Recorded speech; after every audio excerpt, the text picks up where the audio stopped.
The midnight bus. The wind howled through the narrow streets, sending swirls of snow dancing under the flickering glow of the streetlights.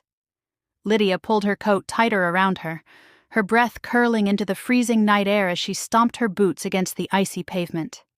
She had missed her usual bus and was desperate to get home before the storm got worse. Then, out of nowhere, the bus appeared. It didn't glide to a stop so much as shudder into existence, its headlights cutting through the falling snow like twin golden eyes. The vehicle itself was unlike any Lydia had seen before. Tall and impossibly narrow, its deep green paint glistening as if dusted with frost. The doors creaked open with a sigh, and without thinking, Lydia climbed aboard. The warmth hit her instantly, thick and comforting, carrying the scent of old books and something sweet. Hot chocolate, perhaps? She hesitated at the entrance, glancing around. The seats were plush and covered in deep red velvet, arranged in odd configurations, some facing each other, others stacked in strange tiers. A chandelier swung gently from the ceiling, as if the whole bus were in motion even while standing still.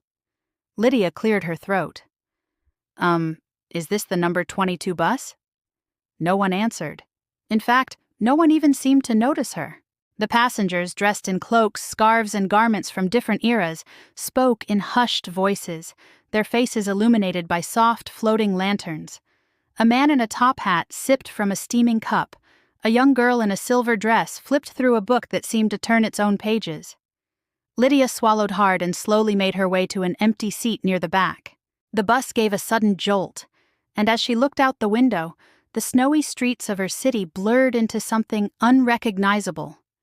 The buildings stretched, melted, and reshaped into towers of crystal, their surfaces reflecting swirling constellations in a sky that had turned an inky shade of violet.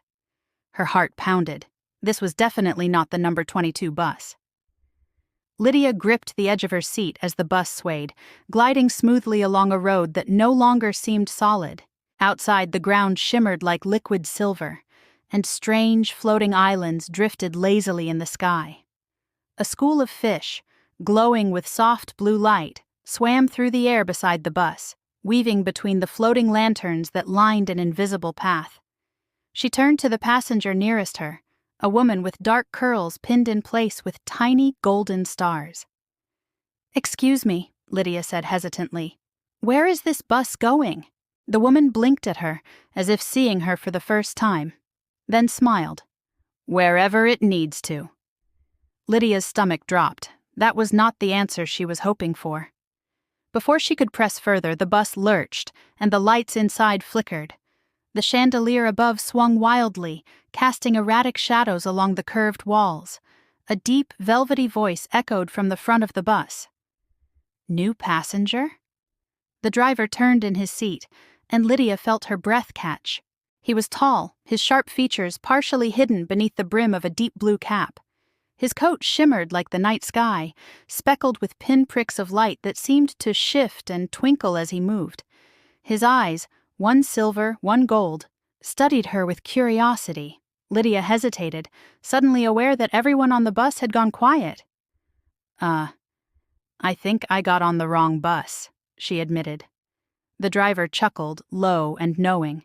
There are no wrong buses, only unexpected journeys.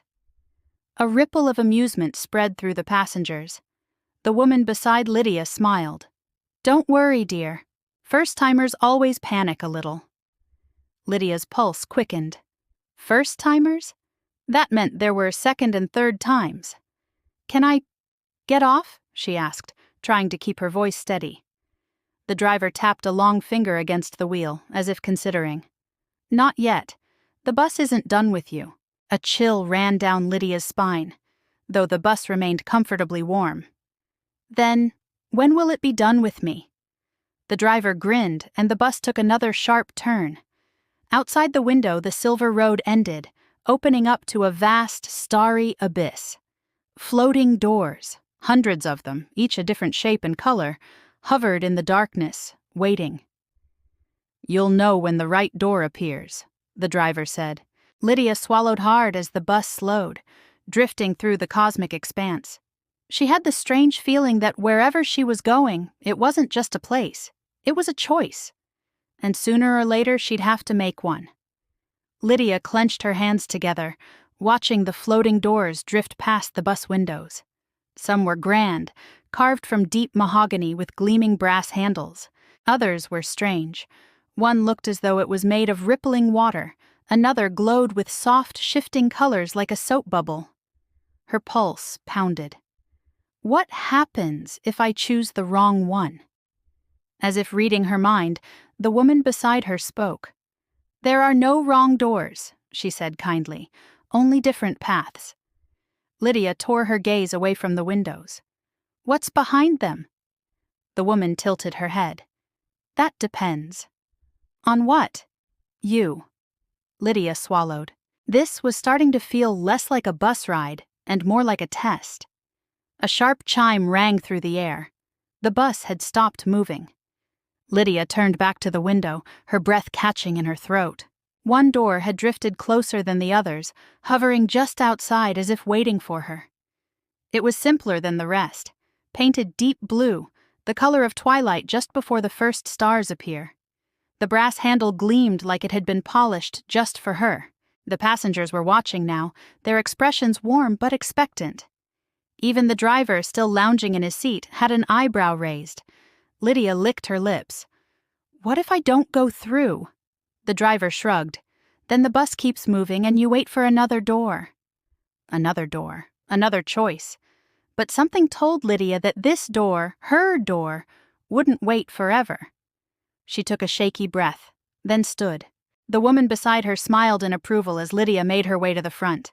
The driver tipped his hat as he opened the bus doors with a smooth motion. A crisp breeze rolled in, carrying the scent of something familiar. Rain on pavement, fresh-cut grass, the air just before a storm.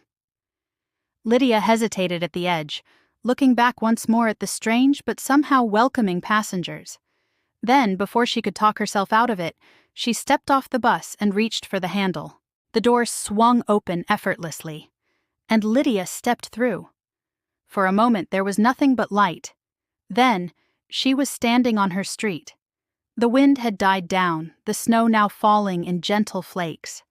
The distant hum of a real, ordinary bus rumbled from around the corner. Lydia blinked. Was it a dream? But when she turned, her breath caught.